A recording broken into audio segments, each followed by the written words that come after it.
नरोत्तम मिश्रा के दावे को जीतू पटवारी का तगड़ा चैलेंज। जीतू पटवारी के इस चैलेंज ने पूरी बीजेपी को हिला डाला। इस चैलेंज के बाद पूरी बीजेपी में मच गया हड़कंप। ऐसा क्या कह गए कांग्रेस के प्रदेश अध्यक्ष जीतू पटवारी।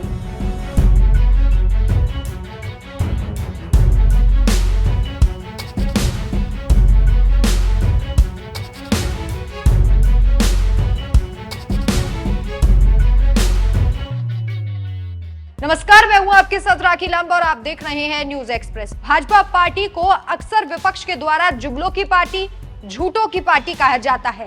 हालांकि ये बात अलग है कि बीजेपी इस बात को कभी स्वीकार नहीं करती, लेकिन सच क्या है वो जनता भी जान चुकी है।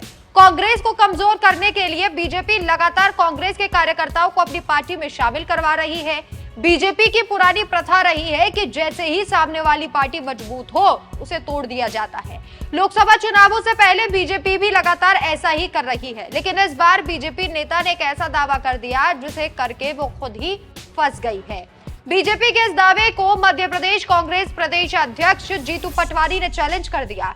दरअसल बीते दिनों एमपी के पूर्व मंत्री और बीजेपी नेता नरोत्तम मिश्रा ने दावा किया था कि बीते 3 महीने में 2.58 लाख से ज्यादा लोग बीजेपी में शामिल हो गए। इसी दावे को लेकर पटवारी ने चैलेंज कर दिया।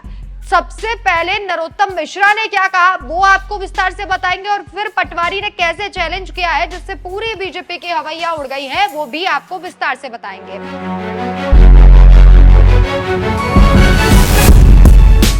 नरोत्तम मिश्रा ने एक दावा करते हुए कहा था कि पिछले 3 महीने में 2.58 लाख से अधिक लोग भाजपा में शामिल हुए, जिनमें से 1.26 लाख लोगों ने अकेले 6 अप्रैल को पार्टी की सदस्यता ली। इनमें से अधिकतर कांग्रेस छोड़कर आए हैं। बस जैसे ही नरोत्तम मिश्रा ने यह दावा किया, पटवारी ने भी मिश्रा को जवाब देने की ठान ली और ऐसा जवाब दिया कि अब मिश्रा सोच रहे होंगे कि उनकी जुबान से आखिर ये शब्द निकल गया तो आखिर कैसे निकल गया। पटवारी ने मिश्रा को चैलेंज करते हुए कहा है, भाजपा ने केवल उनकी पार्टी में शामिल होने वाले प्रमुख नेताओं की सूची मीडिया को जारी की है, जिनमें 336 नेता शामिल हैं। मैं उन्हें चुनौती देता हूं, क्या भाजपा उन 2.58 लाख कार्यकर्ताओं की सूची जारी करेगी जो उसके सदस्य बने हैं? इस तरह से प्रदेश के 8 करोड़ जनता को भ्रम में ना डाले। इस तरह भ्रम फैलाना, झूठ बोलना बीजेपी की आदत हो गई है। खनन, रेत, परिवहन और शिक्षा से जुड़े माफियाओं के सदस्यों की सरकार में साठगांठ है और वे भाजपा में शामिल हो गए हैं। अनुशासनहीनता के कारण विभिन्न दलों से निष्कासित लोग भाजपा में शामिल हुए हैं। हम पहले ही ऐसे लोगों को निष्कासित कर चुके हैं।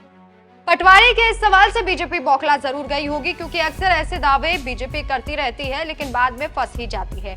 जीतू पटवारी ने शिवराज सिंह चौहान को भी आड़े हाथों लिया और व्यापम घोटाले को लेकर निशाना साधते हुए कहा, प्रधानमंत्री को स्पष्ट करना चाहिए कि व्यापम भर्ती घोटाले आरोपियों के खिलाफ अब तक कोई कार्रवाई क्यों नहीं की गई। जब भाजपा ने पूर्व मुख्यमंत्री शिवराज सिंह चौहान के नेतृत्व में विधानसभा का चुनाव लड़ा और जीता, तो दिल्ली से भेजी गई पर्ची के आधार पर मोहन यादव को मुख्यमंत्री क्यों बनाया गया? एमपी में जब से जीतू पटवारी को कांग्रेस ने प्रदेश अध्यक्ष का जिम्मा दिया है, तभी से वो लगातार एक्शन मोड में है। शिवराज से लेकर मोहन यादव को पटवारी आड़े हाथों ले चुके हैं, लेकिन हाँ, पटवारी अपनी जिम्मेदारी इतने अच्छे से निभा रहे हैं और शायद यही कारण है कि आज एमपी की जनता कांग्रेस पर एक बार फिर से भरोसा करने लगी है, क्योंकि अब पटवारी बीजेपी के हर झूठ से पर्दा उठा रहे हैं। लेकिन जिस तरीके से पटवारी ने ये चैलेंज किया है, इस पर आपकी क्या राय है, हमें कमेंट करके जरूर बताएं। नमस्कार।